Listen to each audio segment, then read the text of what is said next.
Buckle up, folks, because we're about to dive headfirst into a movie so cheesy it could win a blue ribbon at the state fair. First up, we meet Kevin Flynn, CEO of Encom, a tech company so cutting-edge it probably runs on actual hamsters in tiny wheels.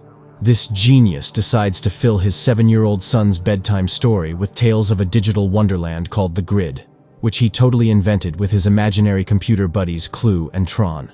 Apparently, Kevin stumbled upon some super-duper secret in the Grid, but instead of sharing like a normal dad, he leaves his son hanging and zips off to work, tossing him a coin like a consolation prize.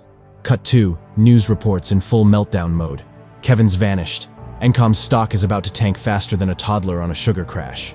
Alan, Kevin's best bud, who probably wears socks with sandals, insists Kevin isn't missing but chasing rainbows in the Grid. Nobody buys it because, hello, the Grid isn't a theme park. Oh, and did I mention Kevin's wife tragically bit the dust years ago? So yeah, poor little Sam is now an orphan. Fast forward 20 years. Sam, now a grown-up dude with a serious motorcycle addiction, inherits Encom. One night, he decides to break into his own company, because apparently therapy wasn't on the agenda. He dodges lasers like some kind of video game ninja and heads straight for the server room, probably planning to hotwire the coffee machine. Meanwhile, upstairs in a meeting that could put you to sleep faster than a turkey coma, the current head honcho, Richard Mackey, announces their revolutionary OS 12 that was totally free before will now cost a small fortune. Why? Because safety ain't cheap, people. Of course Sam, being the rebellious hacker child of an absentee computer genius, ruins their money-making scheme by releasing the software back to the masses. Cue dramatic chase scene to the roof. Turns out even being the biggest shareholder doesn't prevent you from security guards playing a not-so-friendly game of tag. Sam, in an act worthy of a stunt double, declares his identity, then swan dives off the building. Things teenagers do these days for a good profile picture.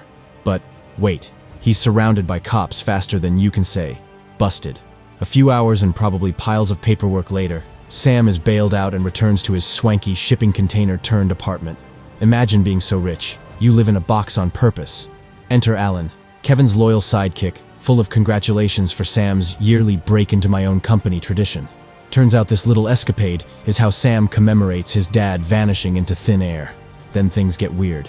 Alan reveals a mysterious page signal from Kevin's long-abandoned office at the arcade. Plus, Kevin, just popping up at Alan's place 2 days before disappearing like a forgotten internet password, claimed to solve quantum teleportation. Say what? Naturally, Alan pushes the arcade key into Sam's reluctant hands, begging him to investigate.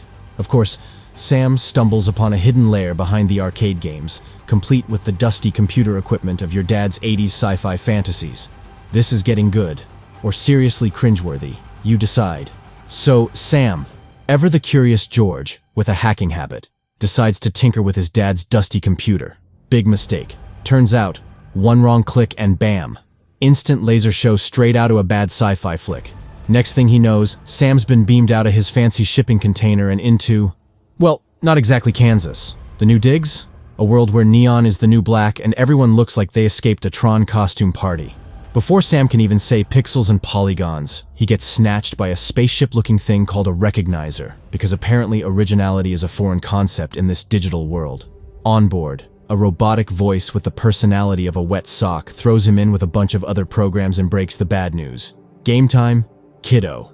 They shove Sam into some Tron-tastic armor, slap an ID disc on him, because who needs fingerprints in the digital age, and bam! He's tossed into the Disc Wars arena like yesterday's trash. Now, Sam's no gladiator, but hey, survival instincts kick in. He starts bashing these other programs like a digital pinball, one by one, feeling like a total boss, until he remembers he's basically fighting video game characters. Sam stomps his way to the final round.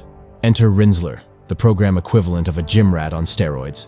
This dude lays Sam out flatter than a monitor on mute. Just as Rinsler's about to deliver the final blow, dramatic music swells. He notices Sam bleeding. Apparently, even programs in this world have a soft spot for bloody noses. Rinsler does a double take and realizes, hey, wait a minute. This isn't just any program, it's a freaking user.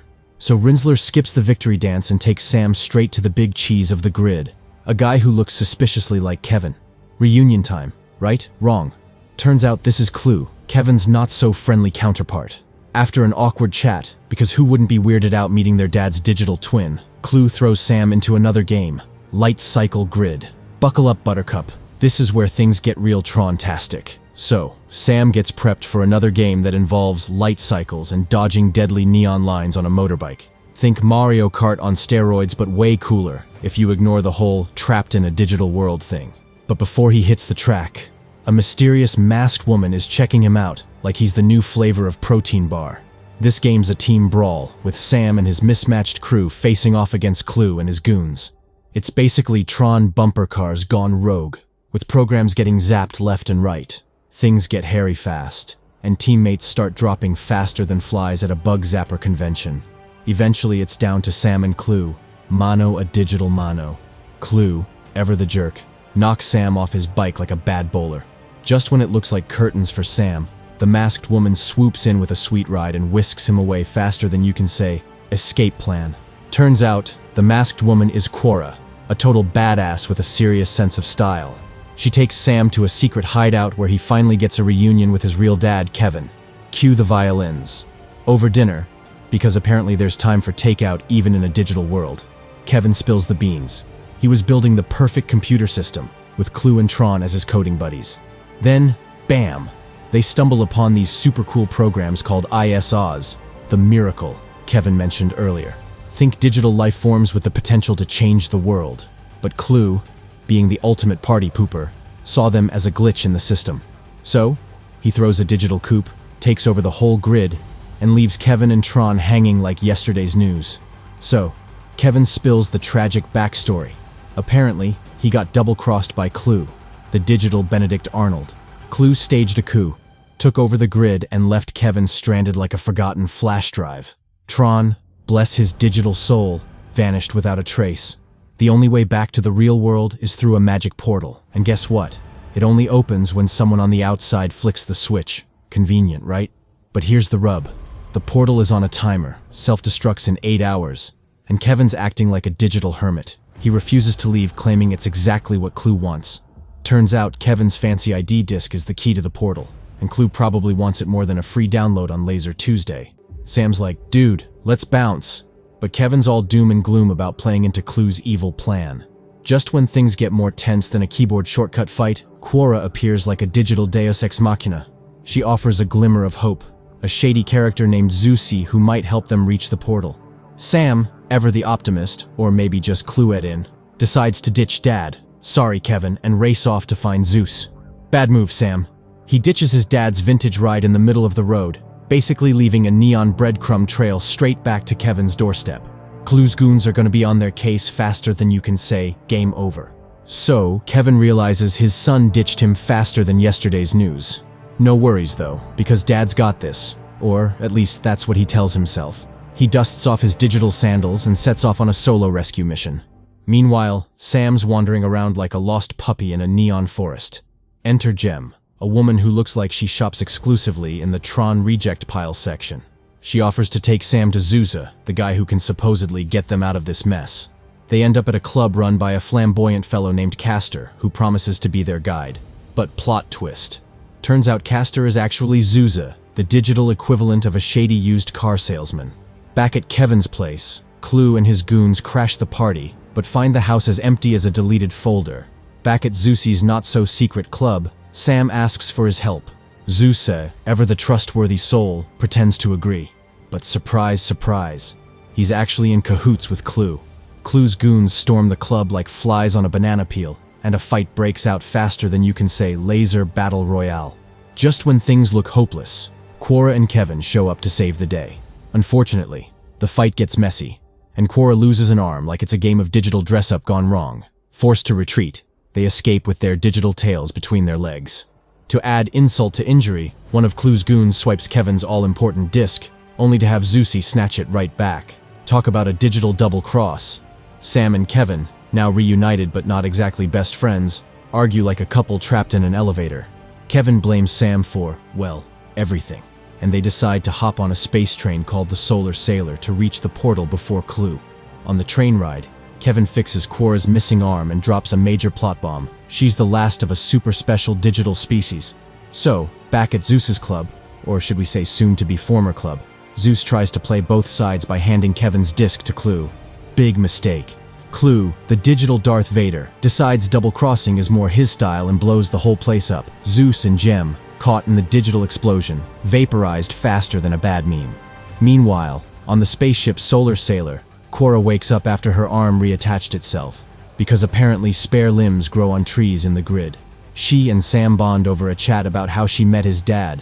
Spoiler alert, Kevin saved her from Clue being a jerk. Korra, ever the curious digital life form, asks about the real world, particularly the sun. Sam, bless his heart, tries to explain sunshine, but his description probably sounds more like a giant disco ball in the sky. Suddenly, their spaceship gets a detour and ends up near a giant carrier ship. Thinking fast, they hide amongst the cargo containers, like digital stowaways. While peeking out, they spot Clue busy building his own personal army by reprogramming programs. Then they see Rinsler approaching, and things get tense faster than a glitch in the Matrix. Korra, ever the brave one, decides to play sacrificial lamb and gets herself captured. This buys Kevin and Sam some time to make a break for it. Here's another plot twist that hits Kevin like a system crash. Rinsler isn't dead. Turns out Clue just reprogrammed him, basically turning Kevin's old friend into a digital Manchurian candidate. As Kevin and Sam explore the ship, they stumble upon Clue giving a big speech to his army. Armed with Kevin's disc, Clue announces his plan to invade the real world. All right, the showdown begins. Kevin and Sam make a pact to split forces. Kevin, like a senior citizen playing Grand Theft Auto, heads to the light jet hangar to swipe a getaway vehicle. He even manages to bamboozle a guard, probably with tech support jokes, and snags himself a ship. Meanwhile, Sam goes all ninja warrior on Clue's docking tower, taking out guards and finally retrieving his dad's disc. But hold on, trouble alert. Rinsler shows up holding Korra hostage. Round 2 of the Sam vs. Rinsler battle commences. But this time, Korra's got his back, and together they manage to disarm Rinsler and send him hanging precariously over the edge. Taking no chances, Sam and Korra ditch the scene, reunite with Kevin, and make a run for it in their swiped light jet. Clue, being the sore loser that he is, sends Rinsler and a bunch of goons after them. Sam, with his newfound light jet gunner skills, and Korra channeling her inner maverick, manage to take out the goons faster than a pop-up ad. But it's down to Clue versus the good guys now, with Rinsler hanging in the balance, literally. Then, Kevin and Rinsler lock eyes. Suddenly, all those reprogrammed memories flood back. Tron is reborn. In a heroic move, Rinsler sacrifices himself, crashing into Clue and taking them both down into the depths of the sea of simulation. Talk about a digital twist. As our heroes zoom towards the portal, ticking clock and all, Kevin pulls a fast one and swaps his disc with Korra's. Clever guy. They finally reach the portal, but who else is there waiting? Clue, of course, who tries to play the innocent victim card by saying he was just following his programming. Yeah, right, Clue. We've all heard that excuse before. The portal looms, and Clue's back to his whiny villain routine, blaming Kevin for breaking their build the perfect world together pact. Kevin, like the digital dad he is, admits he messed up, but adds something about how the perfect world is like a unicorn. Sounds awesome, doesn't really exist. Clue practically short-circuits with rage and attacks Kevin.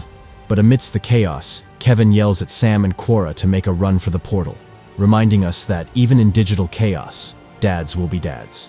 Clue, thinking he's smarter than a 5th grader, grabs what he thinks is Kevin's precious disc, the key to everything, only to get the biggest surprise of his digital life. It's Korra's. Sam, meanwhile, activates the portal with the real disc. Clue tries to make a desperate leap towards the real world, but Kevin, in a move worthy of a digital Gandalf, uses his powers to hold him back. With tears in his digital eyes, I'm assuming, Kevin watches his son and Korra escape. Then, in a final act of sacrifice, he pulls Clue in and merges with him. Cue giant explosion. Boom. The grid is toast. Back in reality, Sam saves the grid on a microchip and wears it like a fancy necklace. Then he calls Alan, summoning him to the arcade. Sam's all grown up now, and announces he's officially taking over Encom, with Alan promoted to chairman. Talk about an overnight promotion. As Sam leaves the arcade, guess who's waiting outside? Korra. She's curious about this whole real-world thing. And Sam, ever the charmer, offers to show her around. As they cruise along, Korra witnesses her first-ever sunrise. Talk about a magical moment.